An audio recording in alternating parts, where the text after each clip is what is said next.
in there. I mean, good morning, Bucknutters. Once again, you've missed the best part of the show. C-SPAN has the live pregame, which you have to pay a solid fee for. I'm just kidding. It's like a Twitter check mark. Got to pay $20 a month for it. Is that true? I've heard that. Let's get the show started. I've seen it flying around. I don't buy it yet. Till someone at CBS tells me that that's a legit thing, I call bullshit. That is the great Steve Wolf, 24/7 Sports Director of Recruiting. I am Dan Rubin. This is the Bucknuts Morning 5 and change, as we are obviously discussing the current events of Twitter changing hands, how that will affect us here at the Bucknuts Morning 5 and Bucknuts and 24/7. Here's my prediction. Not at all. Anyway, we will come to you on some platform with some clever little name with a widget on your screen, and everything will be great. Buckeyes will continue to recruit gangbusters because they are the Buckeyes. Thankfully, a Monday commitment for guys to do a Tuesday morning show. We appreciate Kayden McDonald for his art of timing. The Suwanee, Georgia defensive tackle does many things well. Obviously, one is deal with the media. He committed to Ohio State last night, a verbal commitment. A huge dude out of SEC country is always good news when you bring him to the mix. Steve Wiltfong, this is your wheelhouse. Tell us how they brought him into the fold, how they got his commitment. This hasn't been a guy we've talked about as much as some others.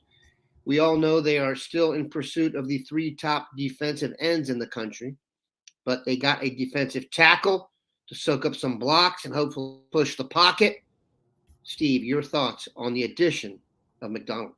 Well, 6'3", 310 pounds, a massive addition to Ohio State and one of the most disruptive players at the point of attack in the country. Max Peps has him down for 118 tackles for loss in 36 games over his high school career. They also use him on the offensive side of the ball in a William Refrigerator Perry type role there. Nice. Fullback. Like 6 touchdowns. But 41 career sacks. He's a guy that's a high-motored player. And if you go to his Twitter page, you can see some pretty explosive weight room lifts. So he's big, he's powerful, he's explosive, and has a lot of traits that he's going to bring to this Ohio State recruiting class that ranks number 4 nationally. Daniel, yesterday, it's about, I don't know what time it was, 5:45 or whatever. Trick-or-treating. We're starting to ramp up. I feel a vibration from my phone ringing. I pull it out. It's the dean, Bill Kierlich. You answer that one. Bill wants to talk Ohio State recruiting during trick-or-treating. Damn it, I'm getting on the phone with Bill, Right. And so we talked a little Kayden McDonald as he put the finishing touches on his great coverage of that. And so with that, I was kind of curious what the Rubin household was handing out yesterday, full sizes, I assume. There were some full-size Hershey's with almonds, which I appreciate because I'm allergic to nuts, and that way it keeps the waistline in tow. She went with, and I have to say, I don't want to tank my wife here on the show, but she went with the Kit Kats, dark chocolate Kit Kats. I think you got to go normals on those, and then she went with just the little M&M packs. How about the who handles the Wiltfong household? Because my guess is, being that your kids are young, that mom and dad want to get out there with the cameras. Yeah, we're both out there trick-or-treating. We leave a bowl? So we leave a table at the end of the driveway with a sign that says take 2. And I think people in the neighborhood know not to take 3. Right. Okay. The tone has been set. So here's what I wanted to do, and I got shot down via the internet. I wanted to put out a joke thing with a bowl of cigarettes that says just take 1, and then you have a lighter there, and your note says leave the lighter. But my kids tanked it, and I live in one of those towns where I'd probably get canceled if I'd have done that. The joke would have lasted for about 30 seconds, and then I'd have been some kind of nicotine proponent. We did have some good neighbors that were handing out Jell-O shots, and there was some adult treating going on in this neighborhood that we have here as well. But I assume you mean they were handing out Jello to the adults. correct.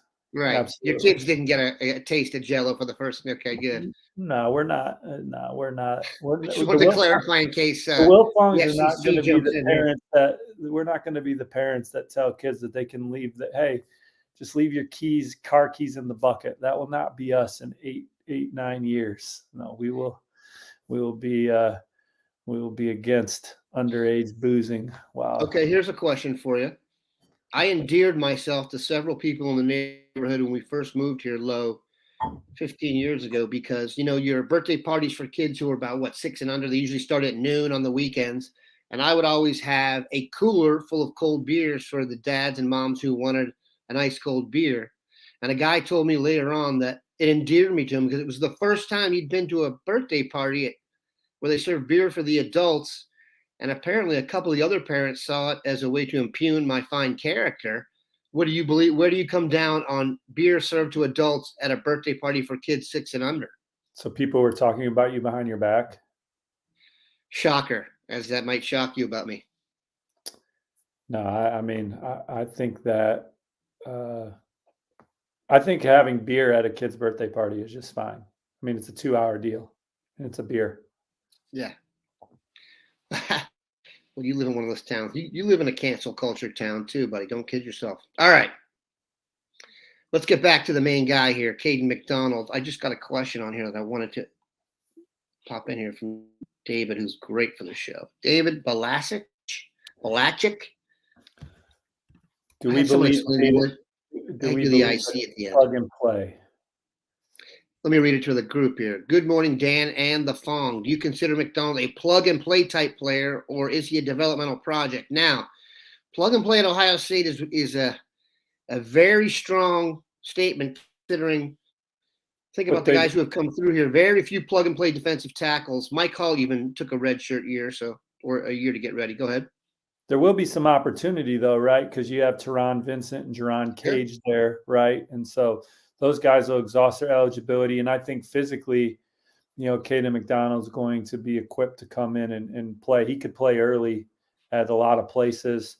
Obviously, it's going to be incredibly competitive to do that at Ohio State. So time will tell. And there's some young guys on that roster that we're not talking a lot about today that are planning on making an impact on the program tomorrow. I think physically he can make an early impact. But we'll see what happens with the rest of that depth chart. It's fair to assume also that being where he's from, the quality of competition there is such that it's big school Georgia football, correct? Oh yeah, he plays at the same high school that produced Jordan Hancock, North Gwinnett. There you go. Talk about getting on the field early. And look, and Kayden's raved about Ohio State, man. The academics, it's a championship football program and so many opportunities off the field. They're in Columbus. Coach Jay and Coach Jay have been recruiting me the longest. They made it clear Columbus is home. Coach Day is cool. I can FaceTime him whenever I got a question to chop it up. Coach Jay is the GOAT. He's been in the game a long time. And then he talked about Jordan Hancock being there, said he loved everything about Ohio State. That was in early October when he put out his list of top schools. And then he was there on his official visit for the victory over Wisconsin in prime time. It was a dominant effort. And he talked about the opportunity to play early. So Ohio State has discussed what we just discussed, that, look, there are some people leaving, but again, it's incredible. It's an incredibly competitive place to play, which is what he's looking for. But he's close with Coach Day, Coach Johnson. And again, talked again about how he talks to Coach Day all the time and called Coach Jay a mentor. This is a young man that plans on majoring in sports broadcasting and sees the opportunities there. And, Hero Canoe, he really enjoyed hanging out with Hero Canoe on his official visit. And I feel like I say this all the time on the show, but Ohio State, I think, has got a unique locker room of guys that are very ambitious in football, but also ambitious in other endeavors. And, Kayden certainly fit in with those guys. And that's why I think it allows Ohio State to not only win recruiting battles against football powerhouses, but also, they can beat Notre Dame and Stanford and guys for prospects that are like-minded to what they're trying to build up with. That's an excellent point, Steve. I don't know if you were really trying to Ohio State as an academic institution has come so far. When I was coming out for college, Ohio State was one of those places where if you could get your application in and you had a reasonable heartbeat, you had a chance to get in. Now it's even in state, it's harder to get into, at least last time I checked, in Miami of Ohio, which is considered a public Ivy. So yes, Ohio State is the total package, and it does give them they've been in recruiting battles with Stanford, etc. So all these schools obviously offer a tremendous opportunity to better yourself academically, and every school has distinguished alumni.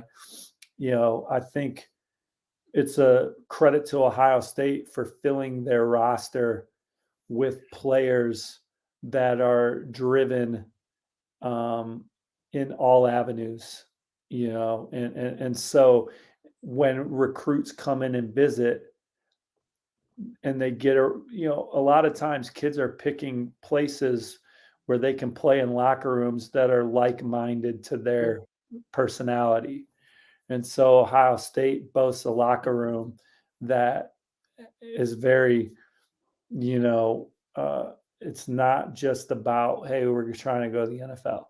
Now, I do think that obviously that is the goal of everybody that signs their letter of intent with Ohio State. But I mean, I think that Ohio State's football program has provided things to their players that they do during the week as far as internships and job opportunities that create that mentality for their players and for their prospects. And it just resonates with targets that visit. I mean, everyone knows JT is a good example of a guy who, it's funny, his performance over the weekend at Penn State has called back his recruitment for everyone to discuss. He was the latest guy to commit possibly ever, and it was obviously worth the wait. But I think there's also example of guys like Steel Chambers who come here, they wanted him to play linebacker. They let him running back at the beginning. I remember you talking about Steel Chambers just as a guy, as a human being. Those are the kind of guys who come here with one idea and maybe succeed in another. I also thought of you this weekend, my friend, when the great Terry McLaurin came back to Indianapolis and put on a performance for the ages. I literally almost called you during the game, but I figured we were there. The Wiltfongs were there. We, Terry McLaurin mossing Gilmore there at the 1 yard line to basically complete the comeback of the Washington football team over the Indianapolis football team. I don't know if you guys have been following the Pat McAfee show this week, but some pretty humorous stuff happening over there on Monday with the great AJ Hawk on that show as well. That was rough. That was rough. But McLaurin's undefeated inside Lucas Oil Stadium. He had some big state championship games as a junior and a senior, had some big Big Ten title games there. I feel like he scored in every Big Ten title game he played in at Ohio State. Maybe that's slightly inaccurate, but he certainly scored a lot over his last 2 Big Ten title games at Ohio State, I think. He didn't score on Sunday against the Indianapolis Colts, but he made the big play that's basically sealed the win. And I wish he played for the Colts. He took his helmet off and was running around the field yelling, "This is my city." My original point was that people don't want to hear this, but Terry McLaurin never spent a day at Ohio State above 3rd on the depth chart. When he was drafted by the Redskins, I thought he was going to be a great special teams gunner and maybe a 2nd or 3rd receiver. But my point is, if you come to Ohio State and apply yourself and you've shown them you're worthy of the scholarship, they will develop you into something great if you're willing to stick it out. You may not be where you thought you'd be, and you may not arrive on time.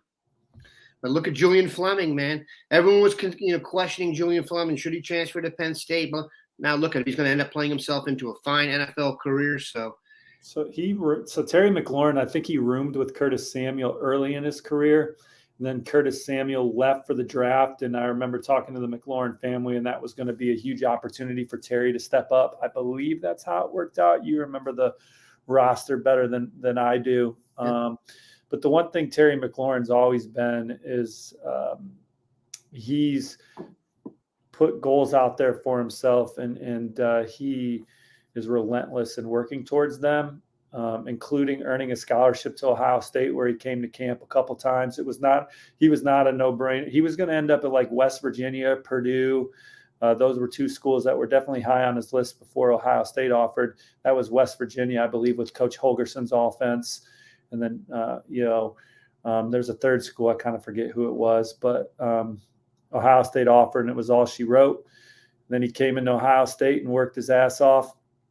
A very talented receiver. Who is he there with? You said he was no higher than third, but who is he there with? Because he's having a better pro career than Curtis Samuel, right? KJ Hill. Curtis Samuel's a good player in the NFL. Yes. And he was a hell of a player in college. And who else? You're talking KJ Hill, Paris Campbell, who know that at the Colts. So McLaurin's have a better. And Paris Campbell's finally making plays for the Colts this year. Had a big run in that game. Finally healthy. He's had big 3 weeks in a row. We kind of mentioned him last week, but McLaurin is. I mean, I think everyone would take McLaurin over Paris Campbell. Like he's just continued to develop. He's continued to work.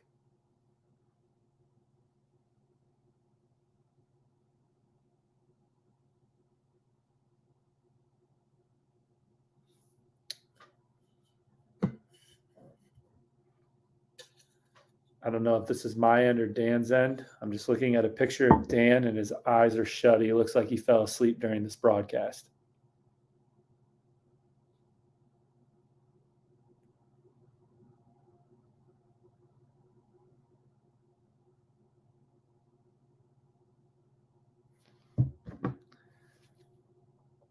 I think I'm going to shoot him a text.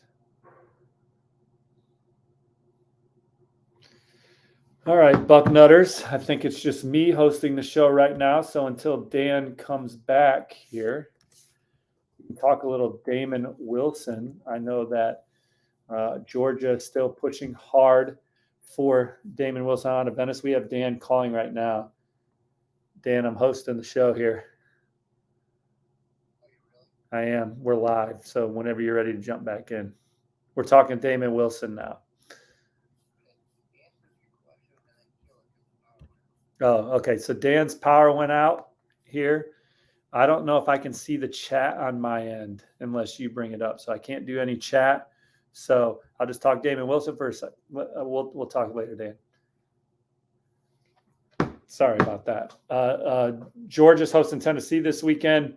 Obviously, big game for them. A lot of recruits will be on campus as they try and put the finishing touches on their number 2 class, with guys like Samuel Mpemba taking their official visit.